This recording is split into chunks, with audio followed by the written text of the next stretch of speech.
आइए एक बार इस channel G to learn by BK Mishra में हम आपका स्वागत करते हैं और इसमें सूरदास जी के पद की व्याख्या करेंगे जो कक्षा 10 की किताब में दिया गया है। इसमें सूरदास जी ने कहा है कि श्री कृष्ण जी उद्धव से कहते हैं, उद्धव मोहि ब्रज विशरत नाही, वृंदावन गोकुल बन उपवन सघन कुंज की छाही। अपराध समय माता जसुमति अरु नंद देख सुख पावत, माखन रोटी दहो सजायो अतिहित साथ खवावत।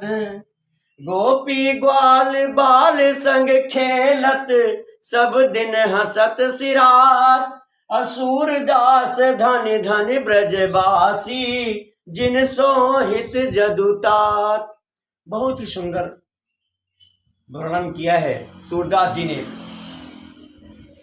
तो जब भी कभी हमें अपने एग्जाम में इसे लिखना होता है परीक्षा में, तो सबसे पहले मुझे ये लिखना होता है संदर्भ किस पाठ से है, कौन लेखक है।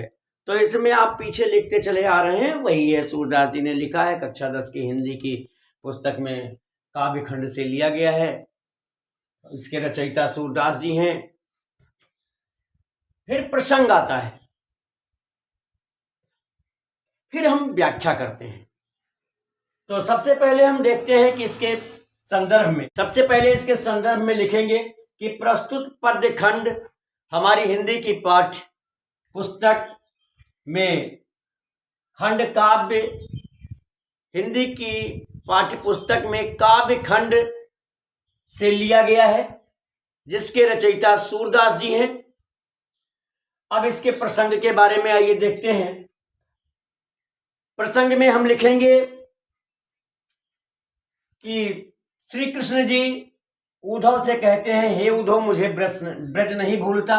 वहां वृंदावन गोकुल वन उपवन, मतलब वृंदावन गोकुल के वन उपवन और उनका जो पेड़ पौधों के छाए थे वो आज भी मुझे भुलाए नहीं भूलते। मैया यशोदा और नंद बाबा मुझे सुबह देख करके सुख का अनुभव करते थे। माता हमें माखन रोटी सजा करके दही खिलाती थी। यह श्री कृष्ण के बालपन का वर्णन किया गया है इसमें। तो अब आइए इसकी व्याख्या को हम देखते हैं। उद्धव मोहि ब्रज बिसरत नाही। सूरदास जी कहते हैं कि श्री कृष्ण जी कहते हैं, हे उद्धव मुझे ब्रज नहीं भूलता, कितना भी चाहूं पर मुझे यह याद ही आता रहता है। वृंदावन गोकुल बन उपवन सघन कुंज की छाई। वृंदावन गोकुल के जो वन उपवन बगीचे थे और वहां जो पेड़ों के झुरमुटों की छाया थी, वह मुझे कभी नहीं भूलती है, वो बड़ा ही याद आता रहता है। और प्रात समय माता जसुमति अरु नंद देख सुख पावत। और सुबह सुबह मैया यशोदा और नंद बाबा देख करके सुख का अनुभव करते थे। माखन रोटी दह्यो सजायो अतिहित साथ खवावत। और मैया सुबह सुबह माखन रोटी और दही सजा करके मुझे बड़े प्रसन्नता के साथ खिलाती थी। गोपी ग्वाल बाल संग खेलत, सब दिन हंसत सिरात। कहते हैं कि गोपियां ग्वाल बालों के संग दिन भर खेलता था और इसे खेलते कूदते हंसते पूरा दिन पास हो जाता था, पूरा समय व्यतीत हो जाता था। सूरदास धन धन ब्रजवासी, जिन सोहित जदुतात। और सूरदास जी कहते हैं कि धन्य है मैं ब्रजवासी, जो सीधे जदुतात यादव के पुत्र यानी श्री कृष्ण जो उनके साथ ही हमेशा रहते हैं, धन्य है वे। आइए एक बार इस पद की व्याख्या हम फिर से एक साथ कर लेते हैं। उद्धव मोहि ब्रज बिसरत नहीं, हे उद्धव मुझे यह ब्रज नहीं भूलता है। वृंदावन गोकुल वन उपवन, इन सब इनके जो वन बगीचे थे, सघन कुंज की छाई, और जो झुरमुटों के जो छोटे छोटे पेड़ होते थे उनकी छाया भी मुझे नहीं भूलती। और प्रातः समय मैया यशोदा और नंद बाबा देख करके सुख का अनुभव करते थे, तथा मैया माखन रोटी दही एक साथ सजा करके और बड़े हित के साथ प्रसन्नता के साथ मुझे खिलाती थी।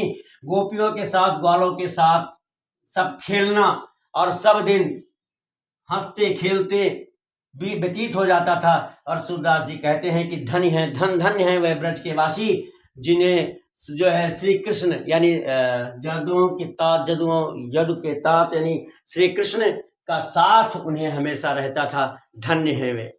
अब हम इसमें काव्य सौंदर्य के बारे में देखेंगे। तो जैसा कि आपको पीछे पता है कि पहले तो हम भाषा लिखते हैं। सूरदास जी के इस पद में सब ब्रज भाषा है।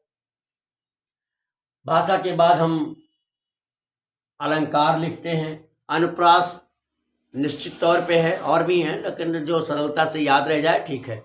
अनुप्रास है, छंद है, मुक्तज्ञेय छंद है, और रस इसमें श्रृंगार वियोग का है, बिछुड़न है श्री कृष्ण का, और जो गुण है वो माधुर्य गुण है।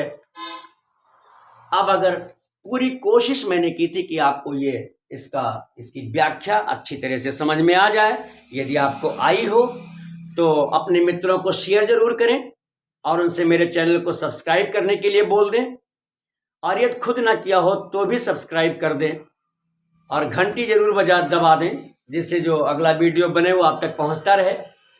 और आपकी किसी भी तरह की समस्या हो, चाहे हिंदी के व्याकरण में, इंग्लिश के ग्रामर में, या फिजिक्स के न्यूमेरिकल डेरिवेशन में, या मैथमेटिक्स में, तो मेरे व्हाट्सएप नंबर 9452510385 9452 पर लिखकर भेजेंगे। आपकी समस्या का निदान आप तक जरूर पहुंचेगा।